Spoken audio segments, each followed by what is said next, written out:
Hello बच्चों, कैसे हो सभी। आज हम करेंगे भूगोल का भारत संसाधन एवं उपयोग का मोस्ट इम्पोर्टेंट ऑब्जेक्टिव क्वेश्चंस। यह video Bihar board, Jharkhand board, UP board एवं सीबीएसई बोर्ड के सभी बच्चों के लिए बहुत ही इम्पोर्टेंट है। यह वीडियो पार्ट 1 है। शुरू करते हैं आज का वीडियो। हमारा पहला प्रश्न है, कोयला किस प्रकार का संसाधन है। ऑप्शन से अनवीकरणीय, नवीकरणीय, जैव, अजैव।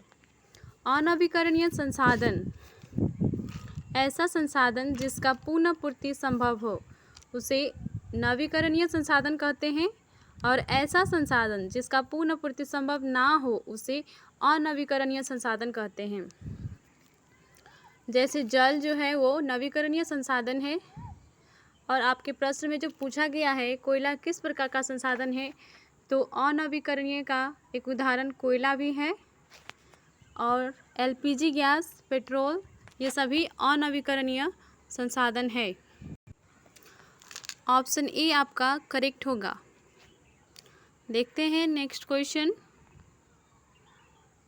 सौर ऊर्जा निम्नलिखित में कौन सा संसाधन है। ऑप्शन है मानवकृत, पुनः पूर्ति योग्य, अजैव, अचक्रीय। सौर ऊर्जा जो है पुनः पूर्ति योग्य संसाधन है। ऑप्शन बी आपका सही होगा।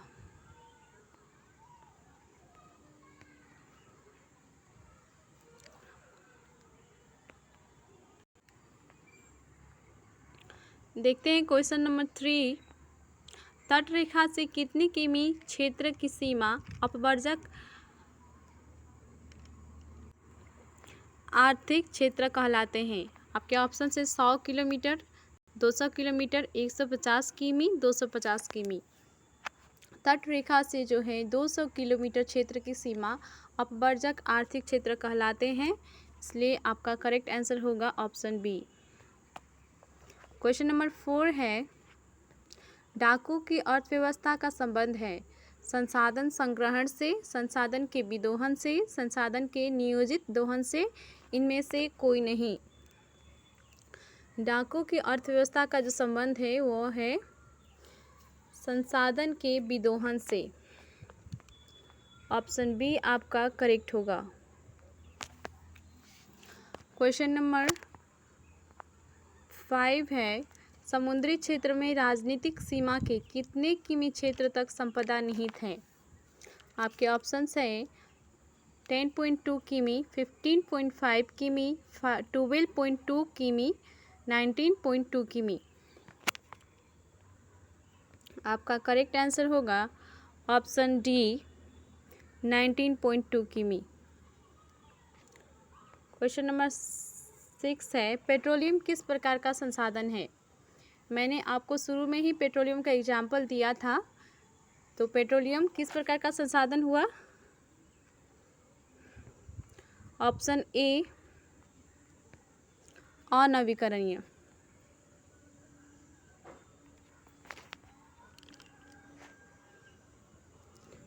क्वेश्चन नंबर 7 है, निम्न में कौन सी मिट्टी सर्वाधिक उपाजक है। ऑप्शन से पर्वतीय, मरुस्थलीय, पीली, जलोढ़। जलोढ़ मिट्टी जो है वो सर्वाधिक उपाजक है, इसलिए आपका करेक्ट आंसर होगा ऑप्शन डी। क्वेश्चन नंबर 8 है, काली मृदा का दूसरा नाम क्या है। आपके ऑप्शन से बलुई, रेगूर, साल, पर्वतीय। काली मृदा का दूसरा नाम जो है सभी को पता होगा, रेगूर। क्वेश्चन नंबर 9 देखते हैं, मरुस्थलीय मृदा का विस्तार निम्न में से कहाँ है। मरुस्थलीय से ही आपको सबसे ही आपको पता चला होगा कि यह कहाँ है। आपके ऑप्शंस हैं उत्तर प्रदेश, राजस्थान, कर्नाटक, महाराष्ट्र। आपका करेक्ट आंसर होगा राजस्थान।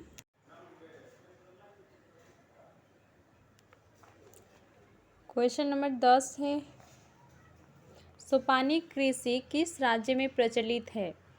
आपके ऑप्शंस हैं बिहार का मैदानी क्षेत्र, उत्तराखंड, हरियाणा, पंजाब। सोपानी कृषि जो है उत्तराखंड में प्रचलित है, इसलिए आपका करेक्ट आंसर होगा ऑप्शन बी।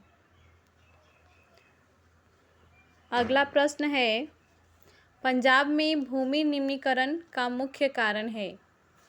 वनोन्मूलन, अति पशुचारण, अधिक सिंचाई, गहन खेती। पंजाब में भूमि निम्नीकरण का क्या कारण है? इसका करेक्ट आंसर होगा ऑप्शन सी, अधिक सिंचाई। क्वेश्चन नंबर 12 है आपका, कौन सी मिट्टी कपास की खेती के लिए सर्वोत्तम मानी जाती है? आपके ऑप्शंस हैं लाल, जलोढ़, काली, पर्वतीय। कपास की खेती के लिए जो है काली मिट्टी सर्वोत्तम मानी जाती है, इसलिए आपका करेक्ट आंसर होगा ऑप्शन सी। क्वेश्चन नंबर 13 है, भारत में लगभग कितने करोड़ हेक्टेयर भूमि का क्षरण हो चुका है? आपके ऑप्शन है 15 crore hectare, 20 crore hectare, 13 crore hectare, 18 crore hectare. Bharat में लगभग 13 करोड़ हेक्टेयर भूमि का क्षरण हो चुका है। आपका करेक्ट आंसर है ऑप्शन सी।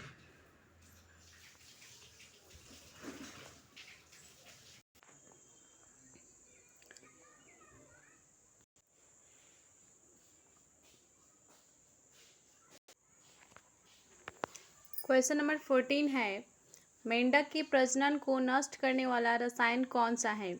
आपके ऑप्शंस हैं बेंजीन, यूरिया, एंड्रीन, फास्फोरस। यह प्रश्न बहुत ही इम्पोर्टेंट है। यह प्रश्न बार बार आपकी परीक्षाओं में पूछी गई है। इसका करेक्ट आंसर होगा ऑप्शन सी, एंड्रीन।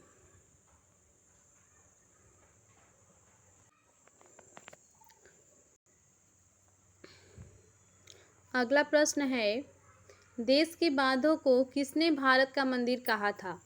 आपके ऑप्शन है महात्मा गांधी, स्वामी विवेकानंद, डॉक्टर राजेंद्र प्रसाद, पंडित नेहरू। देश की बांधों को जो है पंडित नेहरू ने भारत का मंदिर कहा था। ये भी आपका वीवीआई प्रश्न है, कई बार ये परीक्षा में पूछा गया है। आपका करेक्ट आंसर होगा ऑप्शन डी, पंडित नेहरू ने जो कि हमारी भारत का स्वतंत्र भारत का प्रथम प्रधानमंत्री थे। उन्होंने कहा था कि देश की बांधों को भारत का मंदिर कहा था। अगला प्रश्न है, कुल जल का कितना प्रतिशत भाग महासागरों में निहित है? आपके ऑप्शंस है 96%, 95%, 96.6%, 95.5%। कुल जल का जो है 95.5% भाग जो है महासागरों में निहित है। आपका करेक्ट आंसर होगा ऑप्शन डी, 95.5%। क्वेश्चन नंबर 17 है, बृहद क्षेत्र में जल की उपस्थिति के कारण ही पृथ्वी को कहते हैं, क्या कहते हैं पृथ्वी को? उजला ग्रह, नीला ग्रह, हरा ग्रह, लाल ग्रह। आप सभी को पता होगा पृथ्वी को जो है नीला ग्रह भी कहा जाता है, क्योंकि इसमें जल बृहद क्षेत्र में जो है जल उपस्थित है। ऑप्शन बी आपका सही है। क्वेश्चन नंबर 18 है, बिहार में अति जल दोहन से किस तत्व का संकेंद्रण बढ़ा है? फ्लोराइड, क्लोराइड, आर्सेनिक, लौ। आपका करेक्ट आंसर है arsenic, option C. Question number 19 है, प्राणियों के शरीर में कितना प्रतिशत जल की मात्रा निहित है? 55%, 60%, 65%, 70%। प्राणियों के शरीर में जो है 65% जल निहित होती है। आपका करेक्ट आंसर होगा ऑप्शन सी। सी आपका करेक्ट होगा। क्वेश्चन नंबर 20 पे आते हैं। विश्व की कितनी प्रतिशत जनसंख्या भारत में निवास करती है? 16%, 18%, 20%, 22%। विश्व की 16% जनसंख्या जो है भारत में निवास करती है। आपका करेक्ट होगा ऑप्शन ए। निम्न में से कौन बिहार की प्रमुख नदी घाटी परियोजना है? दामोदर नदी घाटी, भाखड़ा नांगल नदी घाटी, रिहंद नदी घाटी, सोन नदी घाटी। बिहार की प्रमुख नदी घाटी परियोजना जो है वो सोन नदी घाटी परियोजना है, इसलिए आपका करेक्ट आंसर है ऑप्शन डी, सोन नदी घाटी परियोजना। अगला प्रश्न है 22 नंबर। भारत में 2001 में कितने प्रतिशत भौगोलिक क्षेत्र में वन का विस्तारण था? 2001 के अनुसार यह पूछा गया है कि भारत में कितने भौगोलिक क्षेत्र में वन का विस्तारण था। आपके ऑप्शंस हैं 25, 19.27, 20% या 20.7%। आपका सही आंसर है 19.27%। ये मोस्ट पीवीआई क्वेश्चन है इस चैप्टर का। नेक्स्ट क्वेश्चन है वन स्थिति रिपोर्ट के अनुसार भारत में वन का विस्तार है 20.60% भौगोलिक क्षेत्र में, 20.55% भौगोलिक क्षेत्र में, 20% भौगोलिक क्षेत्र में, इनमें से कोई नहीं। वन स्थिति रिपोर्ट के अनुसार जो है भारत में 20.60% भौगोलिक क्षेत्र में वन का विस्तार है। आपका करेक्ट होगा ऑप्शन ए। अगला प्रश्न देखते हैं 24 नंबर। बिहार में कितने प्रतिशत भौगोलिक क्षेत्र में वन का फैलाव है?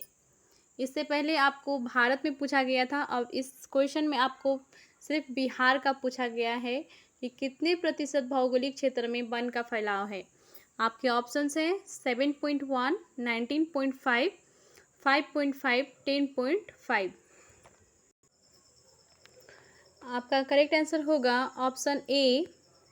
बिहार में जो है 7.1% भौगोलिक क्षेत्र में वन का फैलाव है, जबकि भारत में जो है 2001 की रिपोर्ट के अनुसार 19.27% भौगोलिक क्षेत्र में वन का फैलाव है।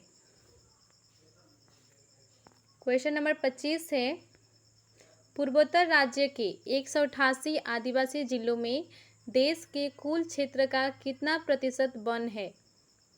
आपके ऑप्शन है 75, 80.05, 90.03%, 60.11%। आपका करेक्ट आंसर है 60.11%।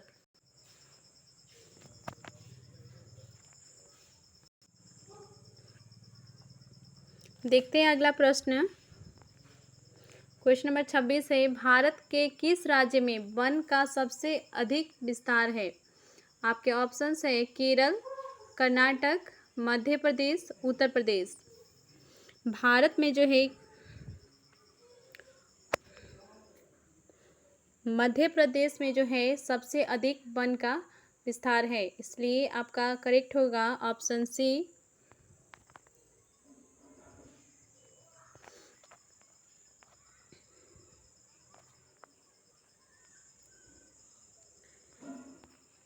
क्वेश्चन नंबर 27 है वन संरक्षण एवं प्रबंधन की दृष्टि से वनों को वर्गीकृत किया गया है।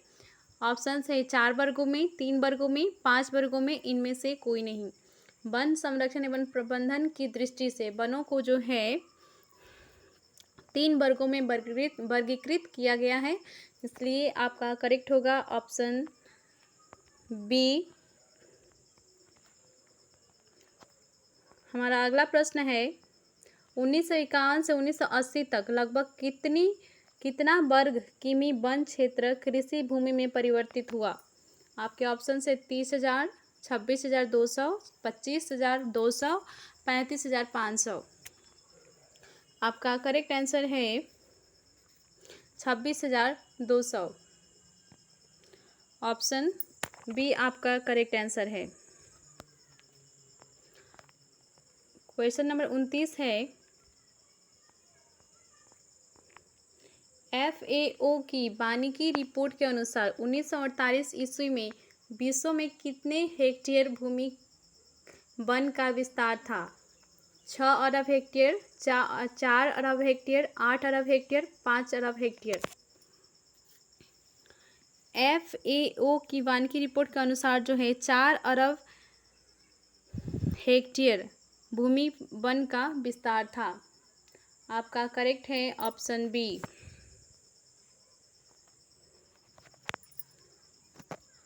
अगला प्रश्न है क्वेश्चन नंबर 30। भारत का राष्ट्रीय पक्षी है। आपके ऑप्शंस हैं कबूतर, हंस, मयूर, तोता।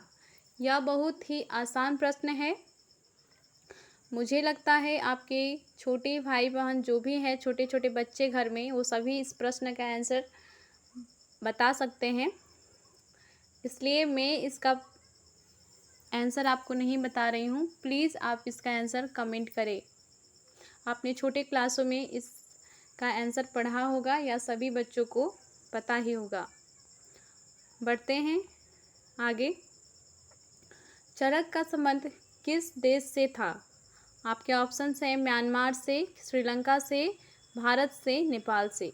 चरक का संबंध जो है वो भारत से था। ऑप्शन सी आपका सही होगा।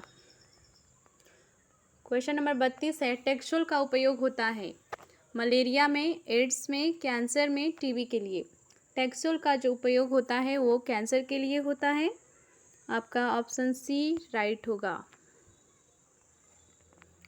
अगला प्रश्न है, विश्व पर्यावरण दिवस कब मनाया जाता है? आपके ऑप्शंस हैं 5 जून, 3 अप्रैल, 3 सितंबर, 1 दिसंबर।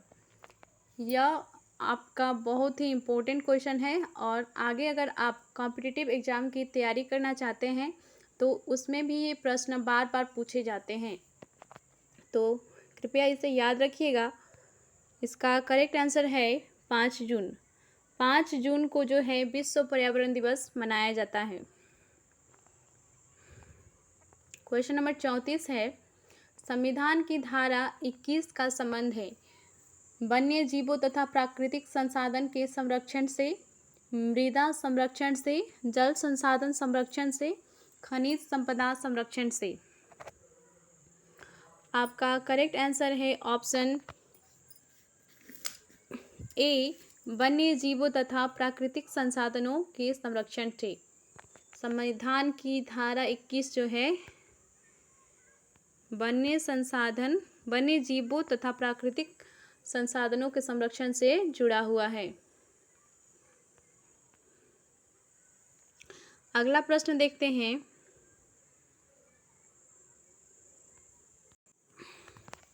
प्राकृतिक संसाधनों के संरक्षण हेतु 1968 ईस्वी में कौन सा कन्वेंशन हुआ था? आपके ऑप्शन है अफ्रीकी कन्वेंशन, वेटलैंड्स कन्वेंशन, विश्व आपदा कन्वेंशन। इनमें से कोई नहीं। प्राकृतिक संसाधन के संरक्षण हेतु 1968 ईस्वी में अफ्रीकी कन्वेंशन हुआ था। आपका ऑप्शन ए सही है। अगला प्रश्न है, इनमें कौन सा ऐसा जीव है जो केवल भारत में ही पाया जाता है? यह बहुत ही इंटरेस्टिंग क्वेश्चन है और साथ ही ये इम्पोर्टेंट भी है। बहुत बार ये परीक्षाओं में पूछी गई है। आपके ऑप्शंस हैं मगरमच्छ, डॉल्फिन, व्हेल, कछुआ। तो डॉल्फिन जो है भारत में ही सिर्फ पाया जाता है। आपका ऑप्शन बी सही है।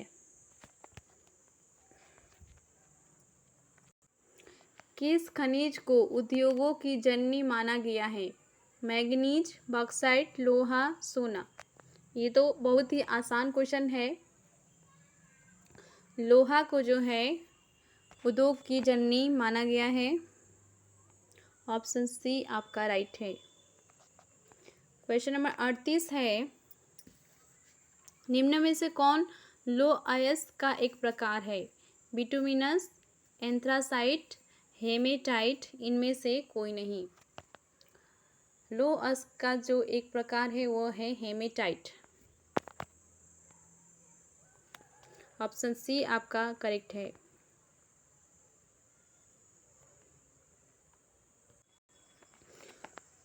सेकेंड लास्ट क्वेश्चन में हम पहुंच गए हैं।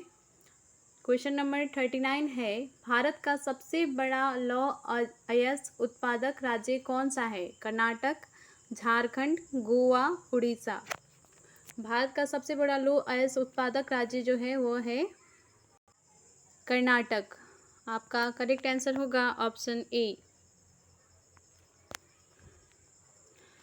इस वीडियो का लास्ट प्रश्न है क्वेश्चन नंबर 40, भारत में लगभग कितने खनिज पाए जाते हैं? 50, 200, 100, 150। भारत में जो है 100 खनिज पाए जाते हैं। ऑप्शन सी आपका करेक्ट होगा। इस वीडियो में हमने 40 क्वेश्चन सॉल्व किए जो कि आपकी परीक्षा के लिए बहुत ही इम्पोर्टेंट है। मैं अगले वीडियो में आपके अगले इसी चैप्टर का और 40 प्रश्न लेकर आऊँगी। आपके सभी सब्जेक्ट का क्वेश्चन इस चैनल पर अवेलेबल होंगे। प्लीज़ मेरे चैनल को सब्सक्राइब करें, लक्ष्य स्टडी पॉइंट को सब्सक्राइब करें। Thank you.